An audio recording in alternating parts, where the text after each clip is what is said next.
Welcome to FAN's third Zoom program in our Lens on Learning series for 2021. FANS is the shortcut for friends and neighbors of the Deschutes Canyon area. And our mission is to preserve and restore the wild landscapes of the Middle Deschutes and Lower Crooked Rivers and Lower Whychus Creek through advocacy, stewardship, and education. If you're not a FANS member yet, please join us today. The benefits include an opportunity to impact the management of public lands, our monthly e-newsletter, which only goes out to members, and early sign up for FANS guided hikes, programs, and stewardship opportunities. Our memberships begin at $10 per person. You can pay at our website via PayPal or send us a check, and we'd love to add you to our list of members. It helps us when we're trying to get grants. Even if you can't be as active as you'd like to be, your support makes a difference. So please join. So our Lens on Learning program, I said we've done 3 programs this year. They've all been well attended. And we appreciate your joining us for this last one by Todd Heisler from Central Oregon Land Watch. The Deschutes River needs our help. And Todd is the Rivers Program Director for Central Oregon Land Watch. He had leadership roles in 3 water management studies of the Deschutes River Basin over the past 15 years. Todd will discuss the severe ecological degradation the Deschutes River has suffered over the past century.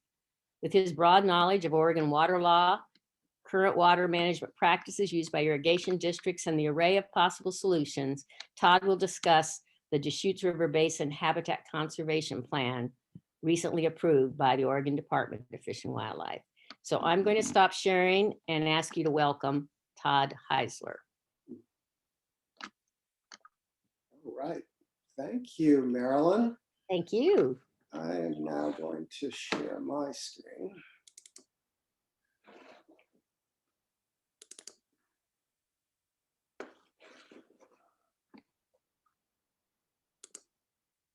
Okay, you can see that, I hope.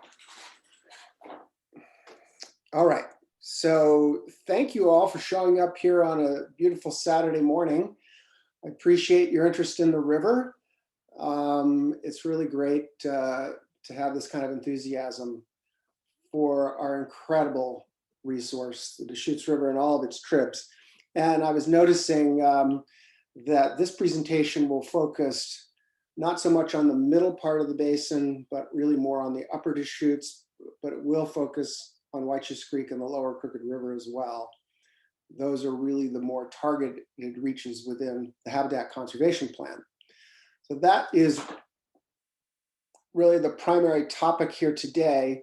And I'm going to refer to the Habitat Conservation Plan going forward as the HCP. So to start with, let me just tell you, so what is an HCP?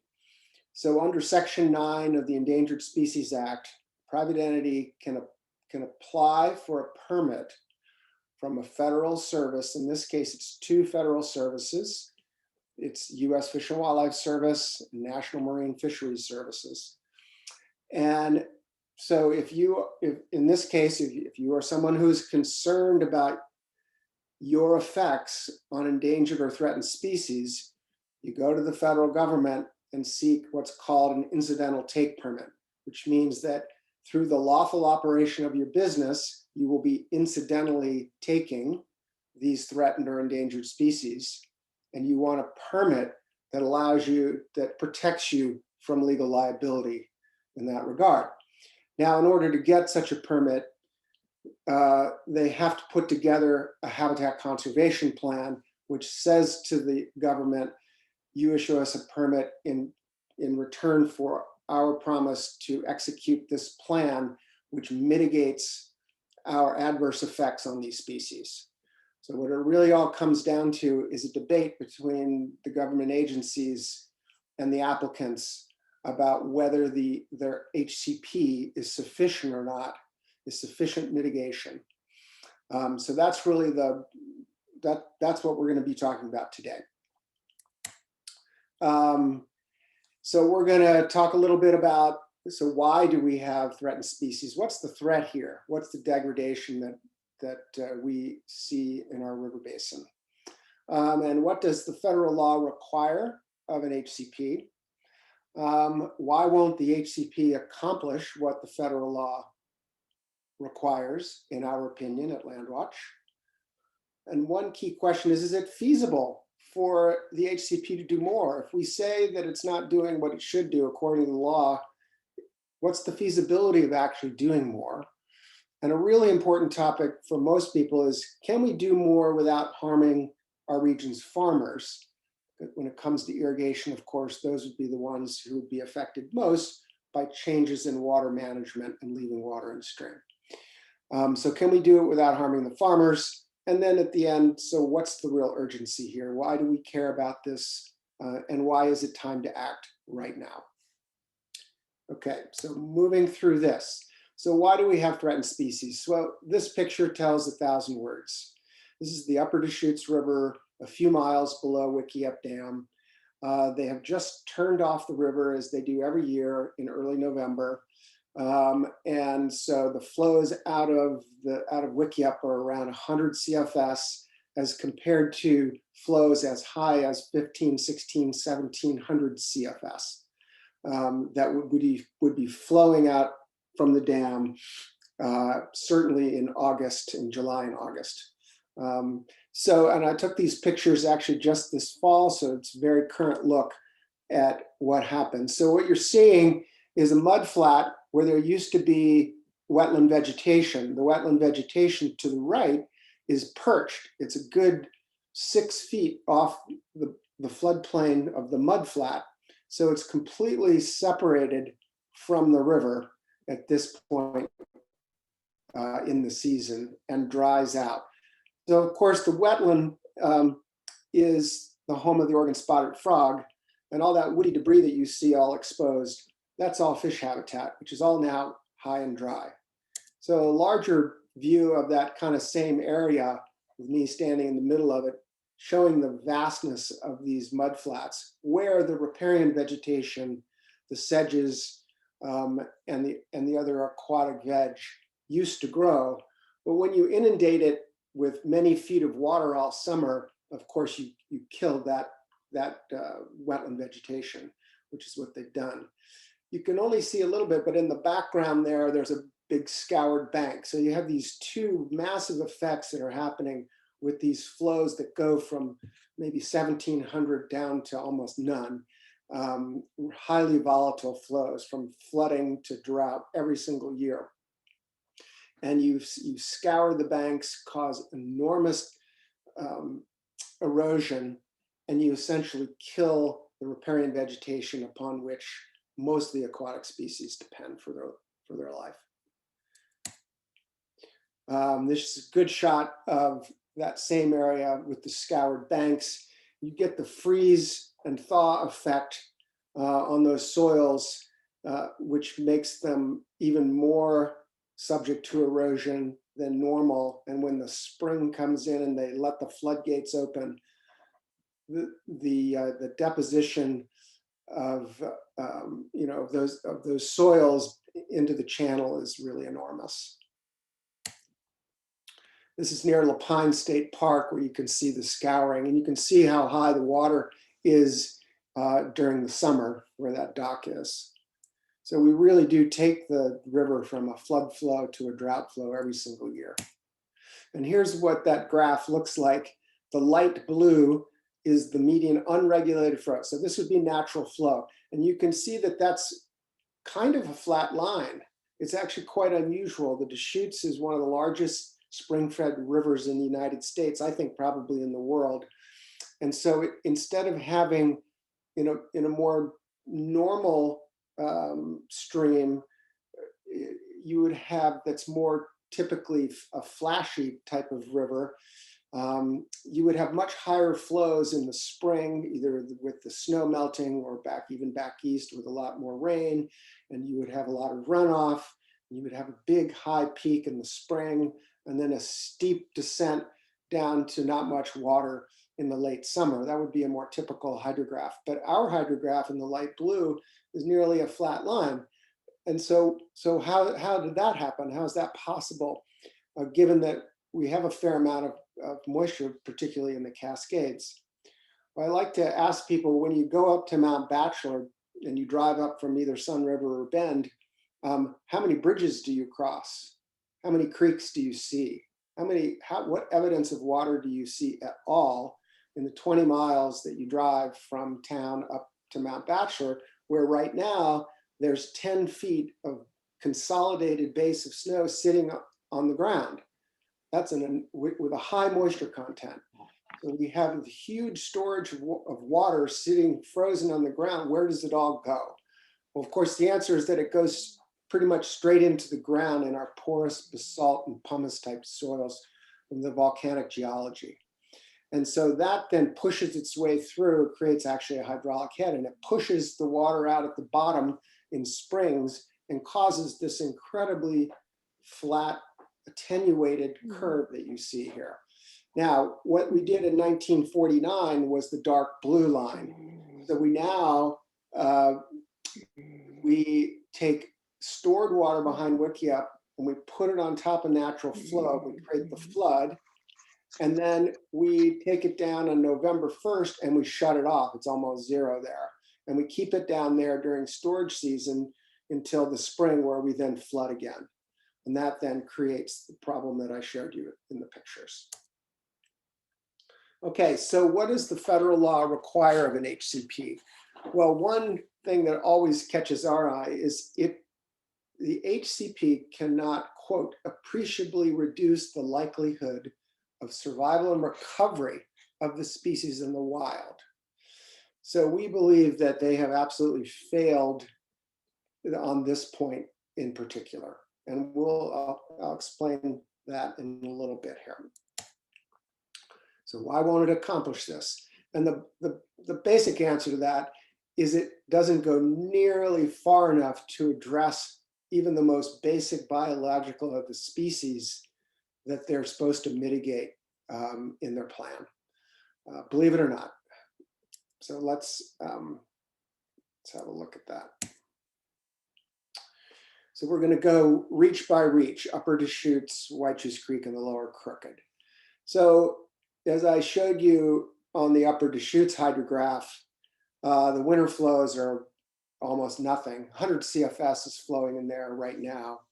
And they're clearly not high enough. And they're not high enough to meet even the most basic biological needs of the Oregon spotted frog that needs overwintering habitat. And they simply don't have it. And as the waters then come up a little bit in the spring, as they start to let the water out, the frogs are left to breed over those mud flats I showed you in open water, where they're subject to predation and being swept away as the flows then come up. So the flows are absolutely the wrong flows for the biology of the frog, and they really have done almost nothing to bring those flows up. In the first 10 years of the plan, there's no change to winter flows. And then in year 10, they're going to bring it up to 300. And in year 15, they're going to bring it up to 400. Those sound like more reasonable numbers, and they are for fish, but certainly not for frogs, where in order for the floodplains to be wet and reconnected to the river, they need a minimum certainly greater than 600. And in some parts of the river, as high as 800 or even 900 for the water to actually inundate into the wetlands. So winter flows are simply not high enough. It also doesn't cap the summer flows sufficiently.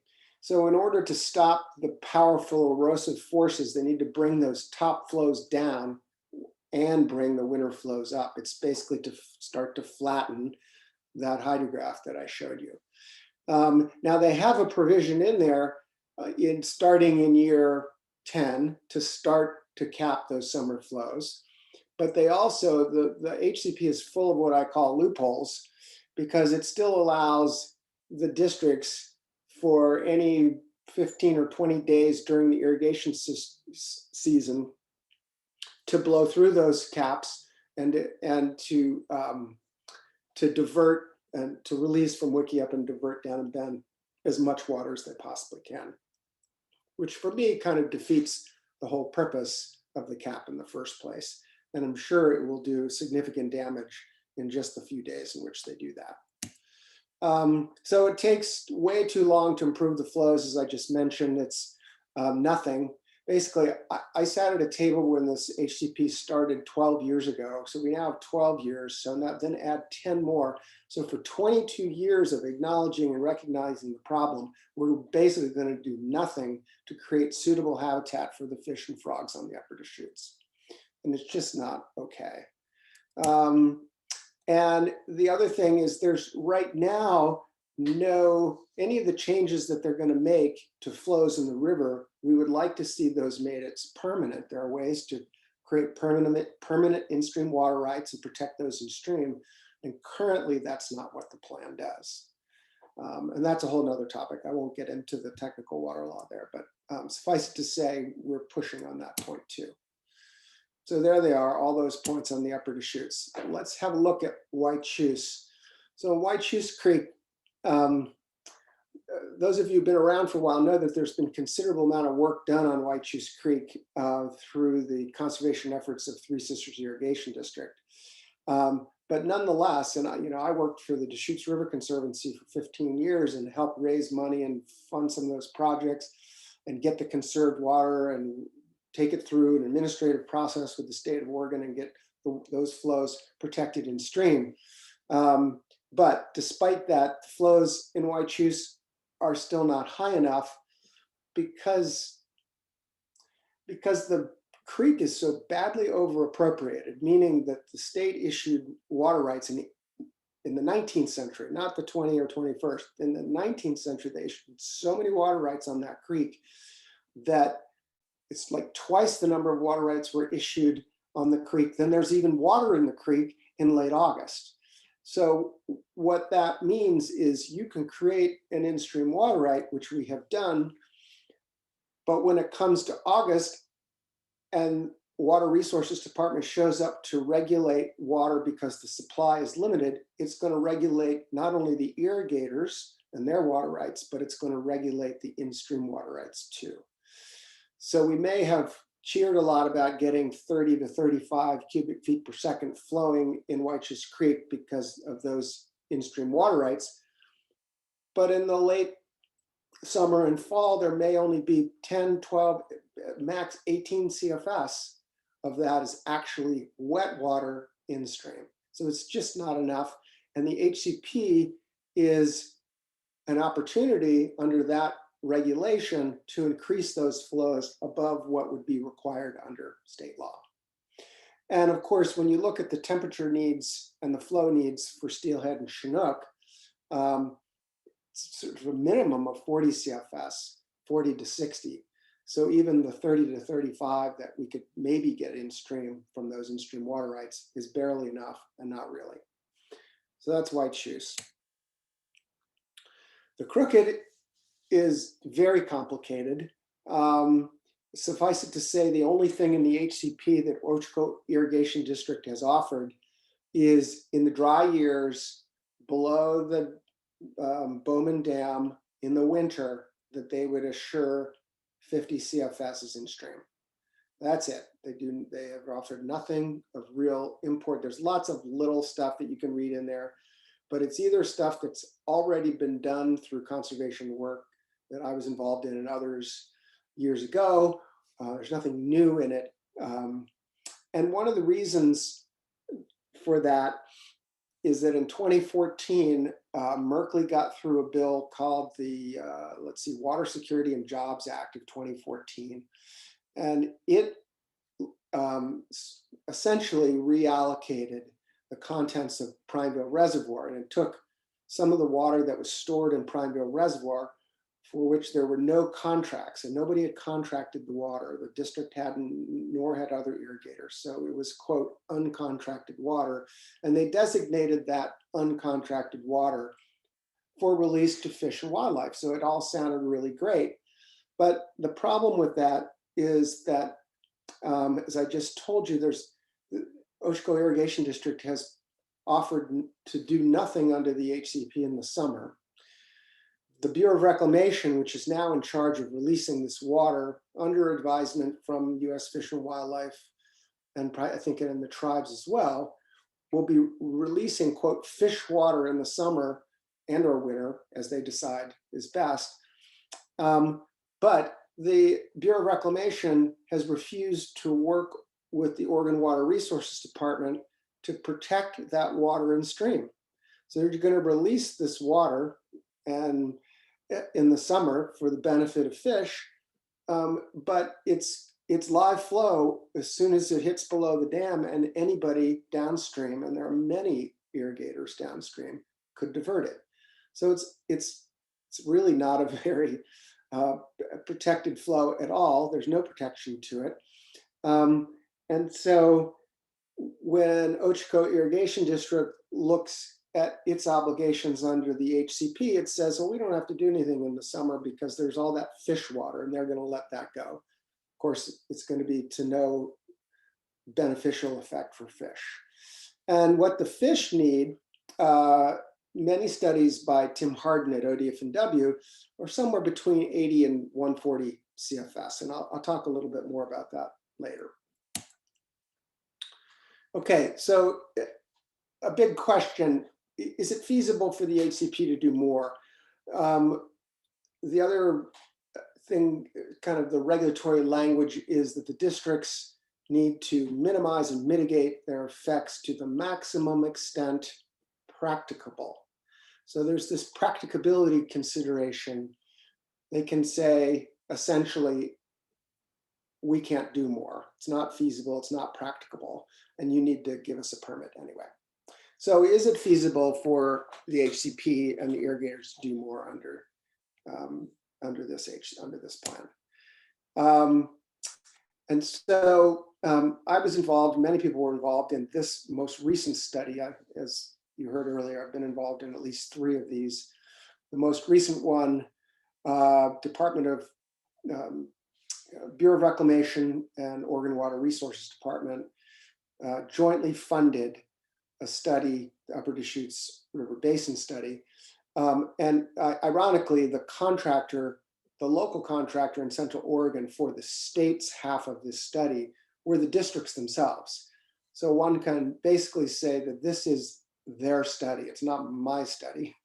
We were involved when I was at the Deschutes River Conservancy. We were certainly involved with helping run the study, but officially it was the district's study. So what did the district study say? It said, well, the good news is it's very feasible to do more. The answer is absolutely yes. So this is a table out of the study which shows the different water management options, different kinds of conservation options, and how much it costs.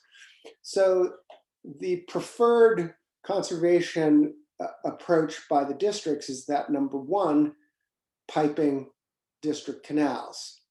And you can see that it's at $6,000 an acre foot of water. So the cost of the project divided into the amount of water that the project saves is $6,000 per acre foot. That compares to piping private laterals. So one might incentivize your landowners to pipe their laterals at 1/6 of the cost. And we actually think there's huge other benefits to having the private system out at the end of the system piped first. But clearly it's a lot less expensive. And their on-farm improvements are still less expensive, a bit more so. But if you look at number 2, market-based incentives, these are incredibly cheap. And so what do I mean by those? Those are using financial incentives to get people to change their behavior. So offering people to some financial assistance to use less water. It could be simply that. It could also be an official water lease where they're actually going to lease their water either to another farmer or they're going to lease their water in stream, or permanently transfer the water that they have on a farm off to another place. So when you look at all of these different potential and pretty innovative approaches to using financial incentives, the average cost of those is $400 an acre foot. We also looked at adding reservoirs, but those are not only are they too costly, but just the regulatory and other barriers to getting those in place makes them virtually impossible to do. So, so I want to go back to the market. So why would the markets work so well here? Why would you use financial incentives in an area like this? And why do we think that they could be so successful? Well, all you have to do is look at Central Oregon Irrigation District, which is a big district of roughly 45,000 acres. It kind of runs in a U shape from Redmond down to Bend, out to Alfalfa, and up to Powell Butte. So the stats on COID, Central Oregon Irrigation District, is that 50% of the patrons of that district irrigate 3 acres or less. These are hobby farms. And if you look at it on an acreage basis, 80% of the acreage is in 10 acres or less, is in parcels of 10 acres or less. So this is a highly fragmented and it's kind of urbanized, suburbanized landscape. And so one could easily see how water here would be a relatively low agricultural use compared to water to be used up at North Unit Irrigation District around Madras and Culver, which would be a much higher value for ag in that place. So how can we use financial incentives to move water to other farmers that really need the water for their livelihood, and in the river for the fish and wildlife that we're talking about here today? And so one of the ways we did that is we looked, and I didn't get into all the water rights, but suffice it to say, North Unit is not only the big farming district, but it's also the most junior water right holder. So anything you do with water, moving it off the land and in stream or other places, is going to hurt them first. And so we always look at what their shortfall is and how to make it up. Again, trying to address the feasibility of a different kind of plan that would really meet the needs of ag and in stream at the same time. So when you look at the plan, it indicates that their shortfall in wet years, really good years, they're still going to have a shortfall of about 50,000 acre feet of water.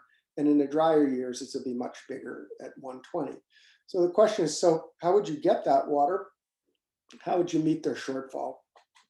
And by meeting their shortfall, you're also meeting the in-stream because the way in which North Unit becomes short of water is by giving up water in Wickiup Reservoir. And that water in Wickiup would then be released into the upper Deschutes and restore flows there. So if you pipe those laterals on farm, you get 35,000 acre feet. And if you use the market-based incentives that I was talking about before at $400 an acre foot, you can generate 85,000 acre feet for 34 million. So right around 70 million, you can get your 120,000 acre feet. So even if these numbers aren't perfect and there's some, more transaction costs and it's more difficult to do than that study indicated, the numbers are compelling to really approach the solution this way, and as an alternative to the large scale piping that COID is taking on today. For example, they are doing a project right now that costs somewhere between $30 and $40 million, and they're going to generate about 1/10 of the water that they need here. So we believe that a different strategy is feasible, will meet the needs of farmers and in stream. We get there in 15 years. These family farms should be beneficiaries, not casualties of their plan. And I also added, and this is a little add-on, that if we actually established flow targets on that upper Deschutes out of Wickiup that varied by climate. So in the really dry years, you would have a lower hurdle to meet, a lower flow target. And in the wetter years, you would have a higher one. And that would also improve the feasibility of any of these plans. So, so the good news is we think it's very feasible to do a lot more on the upper Deschutes. Well, what about the crooked? So Tim Harden did 3 major studies. The early ones in '93 were on red band trout, and after reintroduction of salmonids, they looked at particularly as recent as 2011, what the needs for steelhead and chinook were in that system. And the blue line shows that, if you're just looking at the fish, really what they need for physical habitat and temperature is about 140 CFS as your minimum flow year round. When you actually try to shape that curve to meet most of the needs of the fish, but also to take into consideration what the irrigation needs are and municipal and recreation, which tend to be the levels, the reservoir levels in Prineville Reservoir. Then he did this whole shaping of the curve, which is, the balanced answer. So this should be, the orange line should be the one that everybody in the Crooked River Basin is working to achieve, because we believe it actually meets all the needs. But as I suggested earlier, that's not what the HCP is doing at all. It's not coming close to any of these numbers. So feasibility on Wychus Creek. Well, this is probably the most feasible place to get flows changed, because we already spent a good $50 million piping the district. So it's not about whether the infrastructure is there.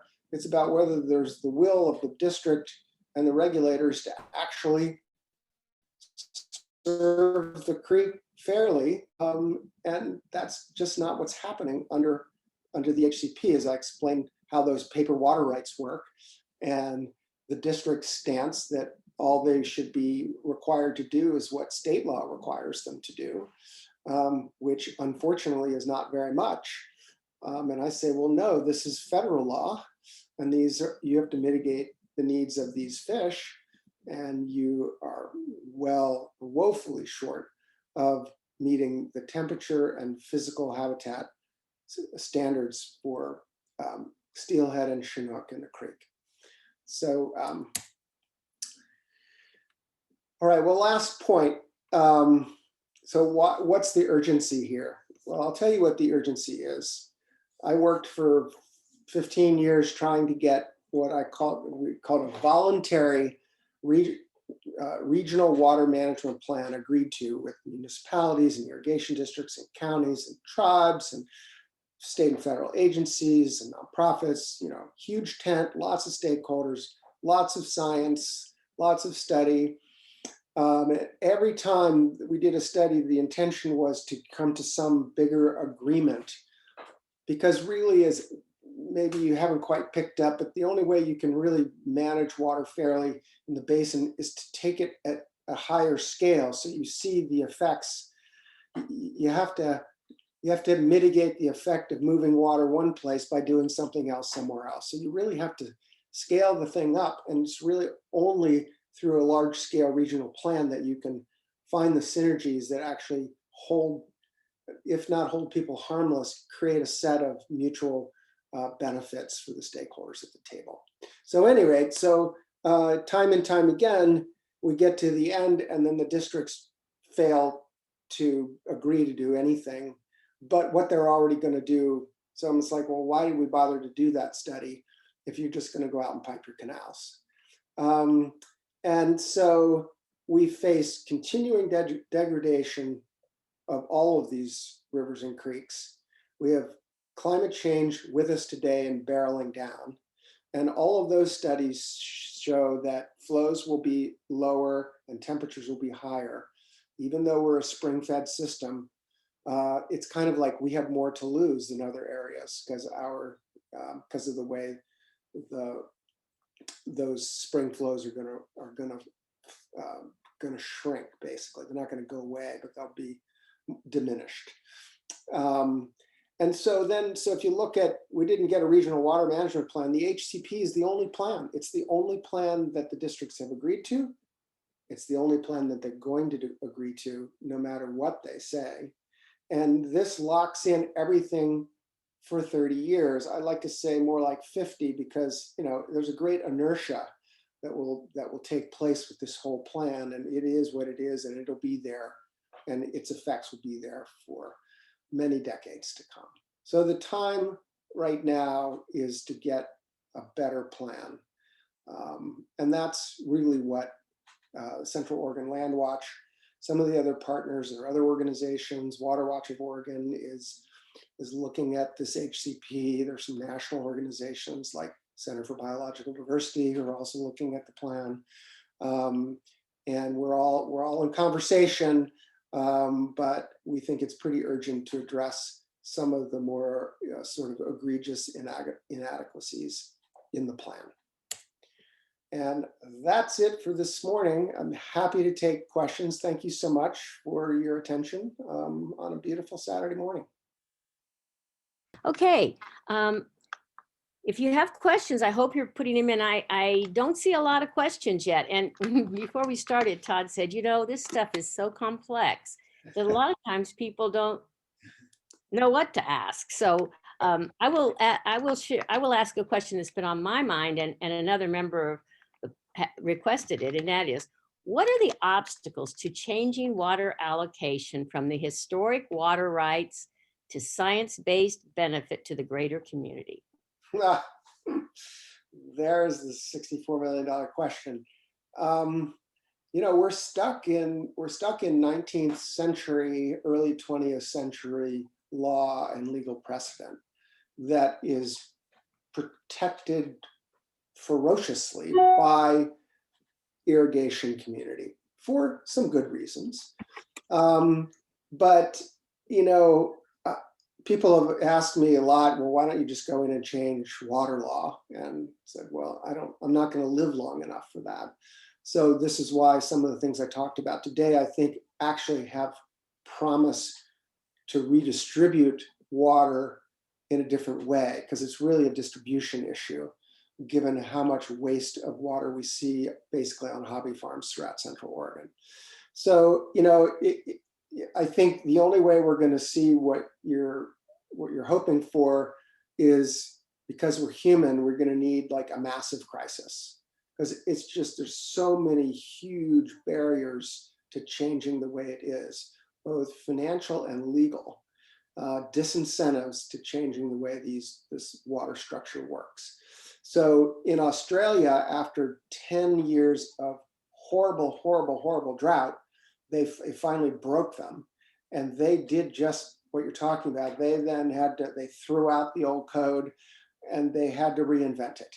But it was done out of desperation, and I'm afraid, I hate to be pessimistic, but that tends to be how we humans work, that it's not easy to change, and we're probably not likely to anytime. So we have to look for smaller changes of the laws, like conserve water statute came in the 80s, and it helps us conserve water and get some flows restored. I think there are going to be ways that we can improve things, but it also goes to using all of these regulatory levers that we have to the maximum extent possible, because the water law is not really helping us at the state level, and won't anytime soon.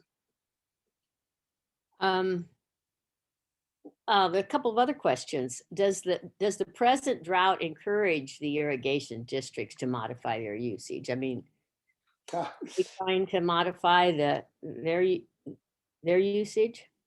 So I explained how beautiful this river is and how it's spring fed.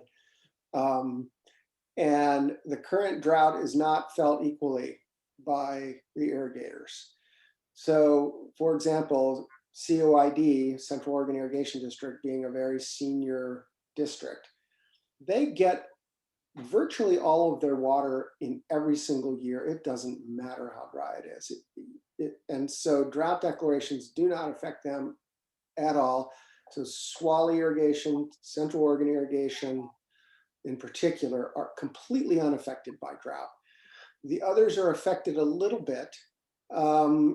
And so, but they're not in, but it doesn't incentivize them to actually conserve water, except through these big expensive infrastructure projects that I talked about. So they're for piping their canals at huge cost, but there's no culture of conservation. They more go towards the use it or lose it. Use all your water, use all your water, use all your water, which is another fallacy. That you don't have to use all your water every year and if you don't use all of your water every year, you won't lose it. So at any rate, that's it's not actually, one would think that regulatory hammers, climate change, drought would all be things that would really get them excited to move in that direction, but it doesn't, perhaps, except for North Unit Irrigation District. That really big district has for years invested in conservation. So to use rough numbers, their system is like 85% efficient, and COID's is 45 to 50, because North Unit had an incentive decades ago to try to save as much water as they could. But they're the exception, not the rule. Well, there's another question that I think it relates to the conservation issue and also the number of people that are in our community. It's a lot to take in. What about urban usage and the boom of Bend and other areas? How does this affect the waters and flow? And this person also said, thank you so much for this clear but complicated, informative talk. I appreciate it a lot. Okay, thanks. Okay, so here's how I look at the city. So the city's water use is a tiny drop compared to irrigation use. So does that mean it's not important? No, doesn't mean that it's not important. It is important. And I think that the cities have the responsibility to run very good water-wise water conservation programs, in as much for their real effect on saving water, but also in creating this culture of conservation, that water is precious and that we need to conserve it. But if you look at the numbers and you look at the amount of water that's diverted out of the river by irrigators, it is, the city's use is a tiny, tiny speck. So we should develop, and I see, given that we're not sprawling as a city, we're basically building a little bit more densely, and they have a water-wise program. And I think the nature of us becoming more urban, more city-like, I think all of those naturally will have water use declining per capita within the city. The big concern, since Bend gets its water from two sources, from Tumalo Creek and from groundwater. The growth is all in the ground. And the groundwater, which is this massive aquifer, 3,000 cubic feet per second, it's massive, is what feeds the lower Deschutes River and what makes the lower Deschutes River such an amazing, scenic waterway. So to the extent that we put our straws down and pump out of there, that groundwater would travel underneath us by about somewhere between 500 and 1,000 feet, and it will come out right above Lake Billy Chinook, so they can generate hydro from all the flow. So, so that's the other important thing, which is more of a long-term issue rather than a short-term. The cities don't really have a particularly measurable effect on that lower Deschutes. Now, then having said that, if you're the City of Sisters, or you're a destination resort that's putting a golf course and you're drilling a well right near some sensitive springs, well, there's a highly localized effect there that would be very meaningful. So it's, again, water is really complicated. So on the one hand, I don't care about it, and on the other hand, I really care about it in particular wells, particular places, like the Thornburg whole proposed resort area is just a disaster from the water in the lower middle Deschutes and lower White Creek. And so that would be an awful set of wells if they went in. Here's another question. Has the idea of buying farmland within the irrigation district and reducing the need for water been studied? 35 million will buy a lot of farmland that can be separated from the water, so it's returned to the river. So that's a great question. So in order to do that, not only would we have to buy the land, but then we have to gain control of the board of directors of the district. Because right now, under a Oregon Supreme Court ruling in like 2009, if you're a patron within a district, you have a water rights certificate and it has your name on it, but it also has the district's name on it. And so neither one of you can make a decision about the disposition of your water unilaterally. It requires both approvals. So that means effectively that the district can veto anything you want to do. So you could buy the land and still not be permitted to transfer the water and stream. That would only change if you went through the political process in the district, because you've got so much land and you gain political control and you got a majority vote. What is it, 5? You have to have 3 votes out of the 5 board members. So again, there's no simple way to do it. But I think actually it'd be great if somebody wanted to do that. Mm-hmm. Well, another question, I know let me ask you this question, then I want to come back. Is there any potential in working with the tribes with regard to seniority of water rights to improve the stream flows? Well, so the Warm Springs tribes adjudicated their water back in the 1990s. The short answer is they are collaborating with everybody in the basin, but they're trying to figure out what to do with, I think it was 200 CFS of water that they got,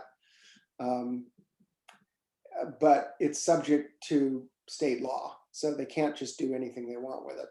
And so they are trying to figure out like how to use it, particularly with North Unit Irrigation District down in that part of the basin. But they don't have any direct levers to pull that would really, even though they have a senior water right, that would be beneficial here. But they do sit at every table and do articulate the needs of fish and wildlife in a lot of those forums. But their water right is not such that it can be used necessarily to solve a number of the problems that we talked about today. Well, I think this is a good place for this last question. What can we do to support Central Oregon Land Watch's work? And what other ideas do you have for those of us in different organizations? I'm always asked that, and you can tell from what I talked about, it's highly technical stuff. I think it's just helping. I mean, you guys should, go join Land Watch and get on the mailing list. And there's amazing stuff going on the land use side too, and also on the wildlife and federal lands. So go check us out and stay more broadly informed. We are really the one place where advocacy at kind of a high level and willing to take on pretty much anybody and litigate where we need to. So I would say just, support us and help us get those resources and stay informed, help us create this culture of conservation. I mean, really, that's what it's about. I don't have any other. There will be, on our website, we do have calls to action from various times as an advocacy organization, as I'm sure you do, when you really want to do something and you want to get a senator's attention or you want to get a county commissioner's attention. So I think being part of that group that's willing to speak up from time to time with us is also would be very beneficial. Okay, well, I want to thank you very much, Todd. This was super informative. Oh, well, thank you for inviting me. I really appreciate any opportunity let people know about this stuff. So thank you. All right. Thank you so much. And thank you all for joining us.